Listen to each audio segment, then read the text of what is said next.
बिस्मिल्लाहिर्रहमानिर्रहीम। अस्सलाम वालेकुम मेरे प्यारे दोस्तों, मैं हूं डॉक्टर नासिर महमूद। आप मेरी यूट्यूब चैनल ZR नासिर देख रहे हैं।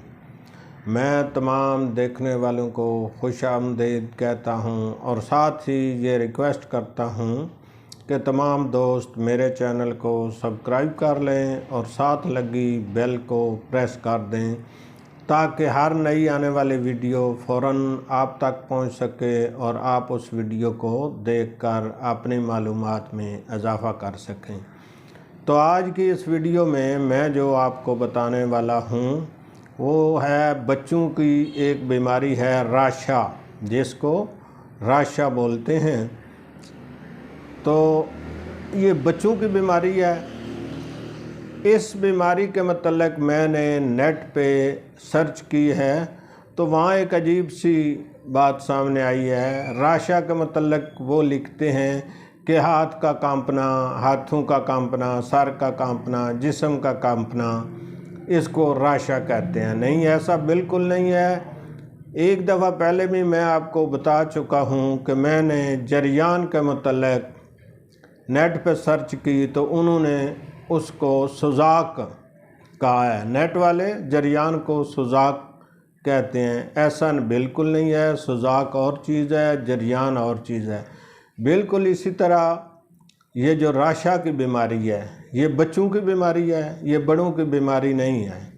ये 10 साल की उम्र तक बच्चे को होती है और हर बच्चे को नहीं होती। ये राशा की बीमारी जो है ये किसी किसी को होती है। बाज़ औक़ात ये विरासती चलती है। जिन ख़ानदानों के अंदर ये चलती है उनके बच्चों को भी ये तकलीफ़ होती है। इसको विरासती तकलीफ़ कहते हैं। तो इसका क्या है, इलामात क्या हैं, वजूहात क्या हैं, वो मैं आपको बताऊंगा। राशा एक ऐसी बीमारी है जो बच्चों को अक्सर होती है और इसकी इलामात ये हैं कि बच्चे को बुखार होता है। जब बुखार तेज़ हो जाता है तो उसको राशा की तकलीफ़ लाक होती है, यानी उसकी इलामात ज़ाहिर होना शुरू हो जाती हैं। उसकी इलामात क्या हैं कि बच्चे को बुखार तेज़ हो जाता है, खून का दौरा सर की तरफ ज़्यादा हो जाता है और उसके पाँव बिल्कुल ठंडे हो जाते हैं। तो अगर ऐसा मामला बने तो आपको कपड़े के साथ उसके पाँव को मलना चाहिए, रगड़ना चाहिए ताकि पाँव गर्म रहें। अगर उस बच्चे के पाँव गर्म रहेंगे तो उसको दौरा पड़ने की शिकायत कम होगी या थोड़ा दौरा पड़ेगा, यानी उसका वक्फा बहुत कम होगा। तो इसमें होता क्या है कि जब उसके सर की तरफ खून का इज्तिमा हो जाता है, यानी दौरा ज़्यादा जाता है, तो फिर वो ओल फूल बोलना शुरू कर देता है। यानी उसका ज़हनी तवाज़ुन जैसे ठीक नहीं रहता, इस तरह वो बातें करता है, वो अनहोनी बातें करते हैं, ना समझ वाली बातें करता है। इसको यानी दौरे पड़ना शुरू हो जाते हैं, फिट्स जिसको कहते हैं। तो उसके जितने हिसाब हैं वो उस वक्त काम सही नहीं कर पाते, तो उसके की वजह से दौरा पड़ता है। तो जब दौरा पड़ता है तो उसका मुंह टेढ़ा हो जाता है, आंखें टेढ़ी हो जाती हैं, जिस्म के तमाम एज़ाज यानी हाथ पाँव जो हैं ये टेढ़े हो जाते हैं। उसको बिल्कुल अपनी होश हवास नहीं रहती। बच्चा जो है उसको बाज़ औक़ात ऐसे होता है कि उसकी आंखें एक जगह पे रुक जाती हैं, टिक टक की बांध लेता है, तो उसको बिल्कुल अपना होशो हवास नहीं होता कि उसको क्या हुआ है। तो ये बचपन की बीमारी है। जिस बच्चे को ये बीमारी हो जाती है, जो ही उसको बुखार होता है, बाज़ औक़ात बुखार ज़्यादा हो गया तो उसको फिर वो लाजमी उसका दौरा हो जाता है।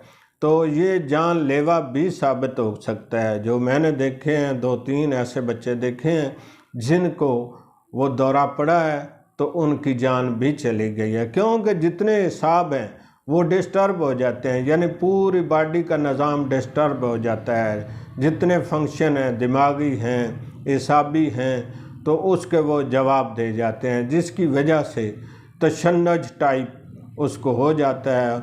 उस तशन्नुज की वजह से उसका بلڈ سرکولیشن صحیح نہیں رہتا، سانس لینے کی رفتار صحیح نہیں رہتی، جس کی وجہ سے اس کی موت بھی واقع ہو سکتی ہے۔ تو میری آپ تمام دوستوں سے یہ گزارش ہے کہ جس بچے کو راشا کی بیماری ہو، یہ وراثتی ہو تو تب بھی اس کا ہومیوپیتھک میں علاج ہے۔ اگر آپ اس کا علاج کریں گے مکمل تو یہ ٹھیک ہو سکتی ہے، وگرنہ یہ 10 سال کی عمر تک ہوتی ہے، 10 سال کی عمر کے بعد یہ خود بخود بھی ٹھیک ہو جاتی ہے۔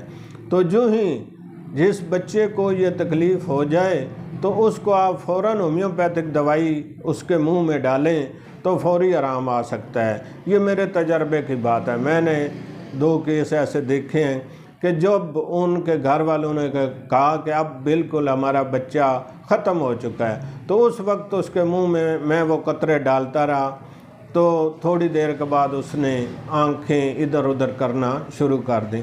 پھر وہ حوصلے میں ہو گیا کہ اب شاید یہ بچ جائے، تو آہستہ آہستہ وہ سنبھل گیا۔ تقریباً 15-20 منٹ کے بعد اس کا وہ دورہ ختم ہو گیا۔ تو ہومیوپیتھک میں اس کی دوائی ہے، بیلاڈونا ہے اور ایکونائٹ ہے۔ یہ آپ آلٹرنیٹ کر کے یعنی بدل کر دیتے رہیں، بار بار دیتے رہیں، 2-2 4-4 منٹ کے بعد اس کے منہ میں یہ قطرے ڈالتے رہیں تو یہ بیماری کا دورہ جو ہے وہ فوراً ٹھیک ہو سکتا ہے۔ تو میری آپ تمام دوستوں سے یہ گزارش ہے کہ جس بچے کو یہ راشا کی بیماری ہو، اس گھر میں یہ 2 دوائیاں ہونی بہت ضروری ہیں۔ جو ہی بچے کو تکلیف ہو تو اس کو یہ دوائی آپ فوراً پلائیں۔ دورہ ہونے کے صورت میں بھی پلائیں گے تو آرام آ جائے گا۔ اگر اس کو بخار ہو جائے تو اس کے دوران ہی آپ یہ دوائی دیتے رہیں تو انشاءاللہ اس کو دورہ ہی نہیں ہوگا۔ تو آپ دوستوں سے گزارش ہے کہ جس گھر میں یہ بیماری راشا کی ہو، اس گھر میں یہ 2 دوائیاں ہر صورت ہونی چاہیے تاکہ بوقت ضرورت آپ ان سے فائدہ اٹھا سکیں۔